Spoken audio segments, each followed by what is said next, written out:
मैं बस्तर का दलपत सागर हूं, मुझे बचा लो। दलपत सागर बस्तर में जिसकी चर्चा खूब होती है और आज दलपत सागर कह रहा है कि साहब मैं बहुत परेशान हूं, सालों से दर्द झेल रहा हूं और अब तो मेरे अस्तित्व पर भी संकट खड़ा होने को आया है। मैं पूरे छत्तीसगढ़ का सबसे बड़ा तालाब हूं, लाखों मछलियों का घर हूं और बस्तर का गौरव हूं, फिर भी मेरी परेशानी दूर नहीं हो पा रही है। कोई भी अगर बस्तर आता है तो एक बार मेरा दीदार जरूर करता है, मेरे सामने सेल्फी लेता है, मेरे किनारे पर बैठता है या वॉक करता है, लेकिन अब मेरी खूबसूरती को नजर लग गई है। मैं पहले जैसा नहीं रह गया हूं। मेरे ये शब्द आपको भले ही काल्पनिक लग रहे हों, लेकिन यकीन मानिए अगर दलपत सागर इंसानों की तरह अपना दर्द बयां कर पाता तो इसी तरह के शब्दों में अपनी गुहार लगाता। सिस्टम में बैठे जिम्मेदारों को पत्र लिखता। इसलिए आज दलपत सागर के न्याय की बात करूंगा, अधिकार की बात करूंगा, क्योंकि हजारों लोगों को इस तालाब से लगाव है। खबर बहुत गंभीर है, इसलिए विस्तार से बात करना जरूरी है। ये तस्वीर देखिए, ये जगदलपुर का दलपत सागर है जो इस शहर की सबसे बड़ी पहचान है। ये महज शहर के बीच में मौजूद एक विशाल तालाब नहीं है, बल्कि जगदलपुर वालों का इमोशन है। करीब 400 एकड़ में फैले इस तालाब का इतिहास भी 400 साल पुराना है। 17वीं शताब्दी में बस्तर के राजा रहे दलपत देव ने इस तालाब को बनवाया था। यह तालाब जगदलपुर के उन चुनिंदा जगहों में शामिल है जहां सुबह शाम लोग समय बिताने जाते हैं, खुद को प्रकृति के करीब पाते हैं। लेकिन जिम्मेदारों की लापरवाही का आलम यह है कि बीते 20 सालों में करोड़ों रुपए खर्च करने के बाद भी पूरा तालाब जलकुंभी से भरा हुआ है। करीब से ऐसा लगता है जैसे ये पानी का तालाब नहीं बल्कि जलकुंभी का तालाब है। अब सोचिए जरा, क्या ये हालत इस तालाब के लिए ठीक है, इसमें रहने वाली मछलियों के लिए ठीक है, या फिर प्रकृति के लिए ठीक है?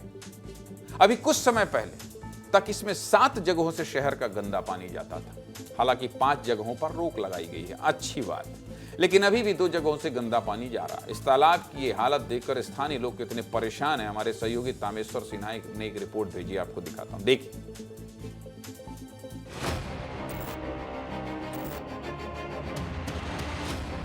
दलपत सागर जो अपनी पौराणिक सांस्कृतिक विरासत के लिए जाना जाता है, लेकिन आज अपने ही अस्तित्व के खतरे से बचने के लिए लड़ाई लड़ रहा है। दरअसल ये पूरे दलपत सागर में जलकुंभी से ढक गया है। लाखों रुपए खर्च कर नगर निगम के द्वारा यहाँ जो बोर्ड लाया गया था वो अब चैन बांधकर यहाँ रख दिया गया है। अच्छा नहीं दिखता है, पूरा साइड जलकुंभी है तो साफ रहने से ठीक दिखता है, नाव वगैरह भी चलता है। इसको साफ करने से ठीक रहता, शायद पानी भी थोड़ा उपयोग में आ जाता। देखिए वो मशीन है जो जलकुंभी को अभी भी साफ कर रहा है। रोजाना 7 से 8 घंटा मशीन इसी तरीके से चलता है। हजारों रुपए के डीजल भी खर्च होता होगा, लेकिन दलपत सागर की स्थिति देखिए, जलकुंभी साफ हुआ ही नहीं है। शिवरात्रि के समय इस मंदिर पर आने के लिए नाव से जब हम आते थे तो नीचे की तलहटी दिख जाती थी, इतना साफ पानी रहता था। जलकुंभी जो है, जब तक पूरी पानी निकाल के सफाई नहीं होगी ना तो नहीं हो सकता। एक बार तालाब को खाली करके या जो भी प्रक्रिया, वैज्ञानिक प्रक्रिया जो भी हो, जिसमें कि जो वहाँ पे जल जीवन जो रहता है वो भी खराब ना हो, उसको साफ करके अगर तालाब की पूरी गहराई तक खुदाई की जाए तभी वो तालाब जिंदा रह पाएगा। इसको बचाने के लिए दलपत सागर बचाओ मंच लगातार लड़ाई लड़ रहा है और इसका फायदा यह हुआ है कि एनजीटी ने तालाब के आसपास सभी निर्माण कार्यों पर रोक लगा दी और सागर को असली रूप में लाने के लिए निगम प्रशासन को आदेश दिया। दूसरी तरफ अलग सामाजिक संगठन भी समय समय पर सफाई अभियान चलाते रहे। कई बार श्रमदान करके तालाब से जलकुंभी भी निकाली गई है, लेकिन फिलहाल ये काम भी रुक गया है। अब करोड़ों खर्च करने के बाद भी इस विशालकाय तालाब का अस्तित्व खतरे में क्यों है और शासन का प्रयास किस तरह से कामयाब नहीं हो पाया, चलिए विस्तार से आपको बता देता हूं। देखिए, नेता प्रतिपक्ष राजेश चौधरी के मुताबिक सबसे पहले तालाब की खूबसूरती बढ़ाने के लिए करीब 3 करोड़ खर्च करके बीचों बीच आइलैंड बनाया गया और म्यूजिकल फव्वारा लगाया गया, जिससे पानी के साथ संगीत और रंग बिरंगी रोशनी निकलती है। लेकिन कुछ महीनों में ही ये सिस्टम खराब हो गया। फिर 3 से 4 करोड़ रुपए खर्च करके तालाब के किनारे बांध बनाया गया ताकि मिट्टी का कटाव रुक सके और नमी बनी रहे। इसके साथ ही तालाब की जलकुंभी हटाने के लिए जापानी मछली भी छोड़ी गई और इसमें 45 लाख का खर्चा है, लेकिन खत्म करने को कौन कहे। जलकुंभी तो और ज़्यादा बढ़ गई। इसके बाद 75 लाख रुपए खर्च करके वीड हार्वेस्टर यानी कि जलकुंभी हटाने वाली मशीन लाई गई, लेकिन ये प्रयास भी सफल नहीं हुआ, जबकि इस मशीन के ईंधन के लिए हर महीने लाखों रुपए खर्च होते हैं। लेकिन फिर भी दलपत सागर जलकुंभी वाला तालाब भी बनकर रह गया। जरा जगदलपुर नगर निगम के नेता प्रतिपक्ष का आरोप भी आपको सुना देता हूं जो वो लगा रहे हैं। संतोष बाफना जी पालिका के अध्यक्ष बने थे, उस समय लगभग 3 करोड़ के आसपास खर्च हुआ था और उसमें आइलैंड के अलावा वहां पे एक म्यूजिकल फाउंटेन लगा हुआ था। उसके बाद किरण देव जी आए, किरण देव जी के समय में भी लगभग 3 से 4 करोड़ रुपए खर्च हुए।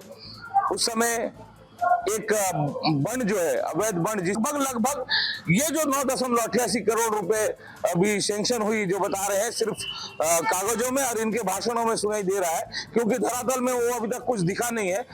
परंतु जलकुंभी हटाने को लेकर और जो छोटे मोटे जो निर्माण वहां दिखते हैं उसको टोटल मिलाकर अब तक के ये 9.88 करोड़ को भी अगर हम जोड़ते हैं तो लगभग 30 करोड़ रुपए उस तालाब में डाल दिया गया है। तक जो भी मशीनें ली गई है वो वास्तविक रूप से सक्षम मशीन नहीं है। जापानी मछली उस पर भी पैसा खर्च किया गया था।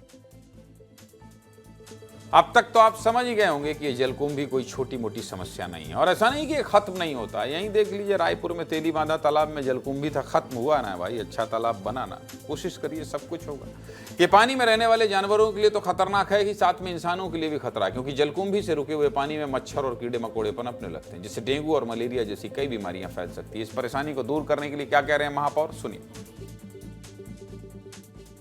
कई संगठन, कई ऐसे संस्थाओं से मिलकर उनके माध्यम से सफाई का काम शुरू किया और उसमें हमको सफलता भी मिली। लगभग हम 70% जलकुंभी और लगभग 20% लोटस जो है वहाँ पे कमल है भारी मात्रा में, उसको काटने में सफल रहे। परंतु किसी कारणवश वो काम रुक गया।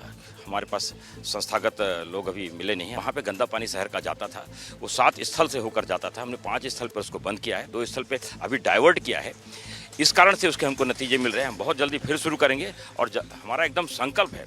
हमारे लिए चुनौती भी है दलपत सागर, और हमारा संकल्प भी है। 9 करोड़ 88 लाख रुपए जो सैंक्शन हुआ है वो दलपत सागर के बाह्य विकास जो होने हैं उसके लिए सैंक्शन।